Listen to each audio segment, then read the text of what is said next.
Nos últimos anos, a situação da Venezuela foi de mal a pior, o que é uma pena, já que outrora era um país próspero e de referência na América Latina.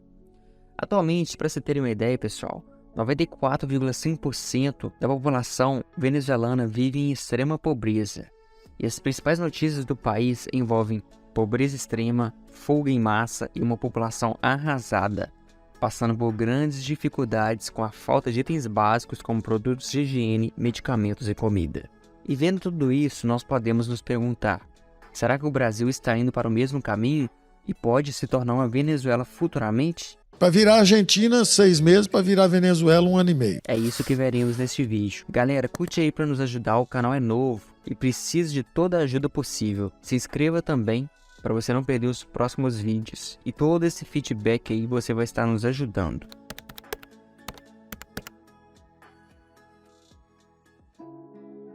Assim como a maioria dos países da América, a Venezuela era um país habitado por povos indígenas, até ser colonizada. Neste caso, pessoal, em específico foi pelos espanhóis, tempo depois que Colombo desembarcou no território, em 1498, até a Venezuela se tornar totalmente independente, em 1819. Sob a liderança de Simón Bolívar. A partir daí, a Venezuela começou a fazer parte de um grupo chamado Gran Colômbia, formado pela união de 4 países: Venezuela, Equador, Panamá e Colômbia.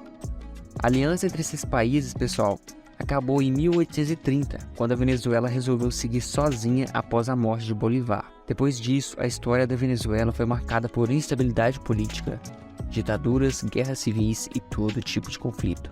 E neste meio tempo, acontecia na Europa a Primeira Guerra Mundial, um conflito que intensificou a indústria petrolífera com diversos veículos motorizados sendo usados em combate. E esta, pessoal, foi a oportunidade perfeita e ideal para os venezuelanos se destacarem e entrarem com tudo nesse ramo petrolífero. Afinal, como um dos países fundadores da OPEC, a Organização dos Países Exportadores de Petróleo, a Venezuela possui a maior reserva de petróleo bruto no mundo. No fim dos anos 30, o país já era o terceiro maior produtor de petróleo a nível global e principal exportador. Durante o final da década de 50, pessoal, a Venezuela viu seu PIB crescer de tal forma que quase alcançou o da Alemanha Ocidental, que havia passado por um verdadeiro milagre econômico, se tornando a 4ª nação per capita mais rica do mundo. A produção de petróleo do país atingiu seu auge na década de 70, quando a OPEP impôs um embargo aos Estados Unidos, fazendo o preço do barril quadruplicar. Neste período, os venezuelanos passaram a receber os maiores salários da América Latina. E assim a sorte virou totalmente para o lado da Venezuela, com a descoberta de diversas reservas de petróleo na região do Lago de Maracaibo. A partir daí, o país se tornou um dos maiores exportadores de petróleo do mundo. A produção era tão boa e estável que durante a Segunda Guerra Mundial, pessoal, para vocês terem uma ideia, a Venezuela era a fonte de petróleo mais confiável para os norte-americanos. E em 76, o governo democrático nacionalizou a produção de petróleo e criou a PDVSA, ou Petróleo de Venezuela. Mas durante os anos 80, o preço do petróleo começou a cair e a Venezuela enfrentou uma de muitas crises que viriam e a corrupção começara a se tornar visível no país, resultando em ondas de protestos fortes, repressão policial e muitas mortes, fazendo com que uma nova ideologia política ganhasse força e destaque. O oficial militar Hugo Chávez foi eleito democraticamente em 98, derrotando os partidos políticos tradicionais, mesmo tendo tentado por 2 vezes assumir o país através de um golpe. Chávez presidiu a Venezuela, pessoal, entre os anos de 99 e 2013, e apesar de ser considerado uma figura controversa até os dias de hoje, ele foi incrivelmente popular entre os venezuelanos, e sua ideologia política foi batizada com seu nome. Era o início do chavismo na Venezuela. Seu governo foi popular graças a uma das séries de programas sociais criados que visavam melhorar a qualidade de vida do povo venezuelano, mas sem pensar no futuro a longo prazo, e isso entrou para a história. Chávez assumiu o poder com discursos benevolentes, alinhados à esquerda política, como diminuir a pobreza e a desigualdade social da nação. Tudo isso sendo conquistado através das grandes riquezas de petróleo.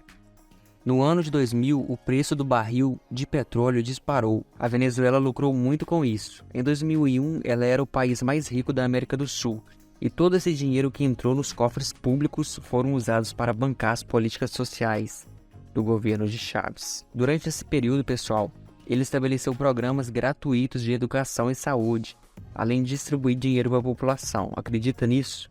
As taxas de desemprego caíram pela metade. O número de pessoas numa situação de extrema pobreza caiu mais de 23% para pouco mais de 8%. E as cifras relacionadas à exportação de petróleo foram de menos de 15 bilhões de dólares em 99 para 60 bilhões em 2011. O que foi ótimo para o país, realmente. Porém, essa dependência absurda do petróleo gerou um país com falsa sensação de prosperidade. Para você ter uma ideia, nos Emirados Árabes, o governo usou parte dos recursos obtidos pelo petróleo para fortalecer outras indústrias, como a do turismo, gerando diversidade econômica, o que é o mínimo para uma grande nação.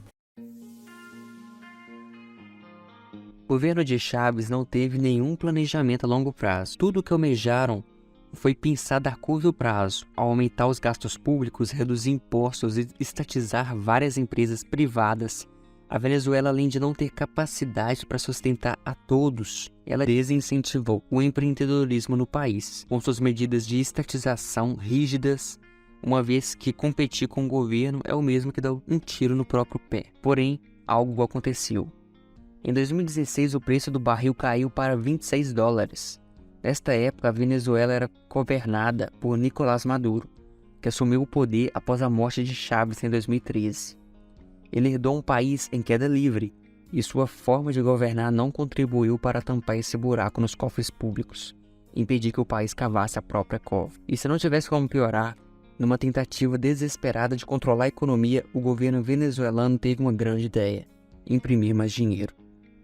Em pouco tempo, a Venezuela mergulharia numa das maiores hiperinflações da história. Era o início de uma das maiores crises econômicas, sociais e humanitárias que o mundo presenciou. Enquanto o país mergulhava numa crise gigantesca, Nicolás Maduro fez questão de continuar o legado de Chávez, com repressões políticas e forte censura. Com tudo isso, todas as indústrias venezuelanas colapsaram, com exceção da petrolífera, e assim se torna cada vez mais dependente do petróleo, representando 95% das exportações do país. A hiperinflação fez com que o bolivar venezuelano passasse a não valer nada, e um dólar americano equivale agora a mais de 2 milhões de bolívares, segundo o Google. Em 2014, pessoal, no início da crise, esse valor era de 6 bolívares. É como se um dólar americano começasse a valer mais de 4 milhões de reais em poucos anos, em menos de uma década. Maduro estabeleceu alguns preços fixos para alguns tipos de alimentos para reverter a situação, como ovos e manteiga, numa tentativa desesperada de fazer o mínimo para a população. Mas ainda assim, eles custam mais de um salário mínimo médio mensal. E este preço fixado tem um grande problema, uma vez que ao fixar o preço de um produto, ele começa a ser vendido abaixo do seu preço verdadeiro, aumentando a demanda por consequência, e em paralelo reduzindo a capacidade produtiva do produtor, já que este não está investindo mais dinheiro do que deveria em seu negócio para sustentar essa grande demanda. Ou seja, aumento crescente da demanda e necessidade de manutenção da capacidade produtiva, o que resulta em prateleiras vazias e longas filas. A criminalidade e a violência estampam a nação. A taxa de homicídio está em 90 em cada 100 mil habitantes, sendo que a ONU considera epidêmica qualquer taxa que ultrapasse 10 homicídios em cada 100 mil habitantes. O que não é de se espantar. Feirantes vendem carne podre por conta dos blackouts constantes que impedem a refrigeração adequada do alimento. E ainda assim, a maioria das pessoas só consegue pagar por restos como patas de boi ou gordura. Trabalhadores desempregados chegaram a vasculhar o lixo, pessoal, em busca de comida. Por tudo isso, não é difícil de entender por que muitos venezuelanos têm fugido para o Brasil, buscando um refúgio e consolo. Dados da Unicef apontam que entre 2015 e 2019, mais de 250 mil venezuelanos vieram buscar refúgio aqui no Brasil, e a ONU estima-se que cerca de 7 milhões necessitam de ajuda humanitária, tendo em vista que o salário mínimo na Venezuela equivale a 2 dólares e 40 cents. É isso mesmo que vocês ouviram. 2 dólares por mês. Um estudo feito em 2019 e 2020 pela Universidade de Caracas mostrou que 96% da população venezuelana foi considerada pobre e destes 70% viviam em um estado de extrema pobreza. Em 2020, quando o mundo inteiro foi atingido pela pandemia, a situação da Venezuela ficou ainda pior, com a falta de recursos e a falta de interesse político em cooperar para amenizar a situação, o que já era esperado, uma vez que os suprimentos já eram escassos antes mesmo da pandemia, onde uma crise sanitária de tamanha proporção como esta inevitavelmente os tornaria ainda mais vulneráveis. Mas o que chama mais atenção e que muitos não sabem é que este mesmo país há pouco tempo atrás não somente era uma democracia, mas era a nação mais rica da América Latina. E agora, em poucas décadas depois, o que já foi considerado mais rico viu sua economia colapsar e se tornar uma nação decadente, onde seu povo não tem nem o que comer, devastada por uma hiperinflação brutal. Como todas as outras indústrias quebradas, uma das esperanças da Venezuela é a recuperação do estado petrolífero, de forma que o dinheiro comece a entrar novamente em investimentos para diversificar a economia. Mas para isso acontecer, a Venezuela precisa voltar a ser um país democrático, encerrando regimes ditatoriais e corruptos, que afundaram o país numa tentativa incontrolável de manter políticas populistas e insustentáveis.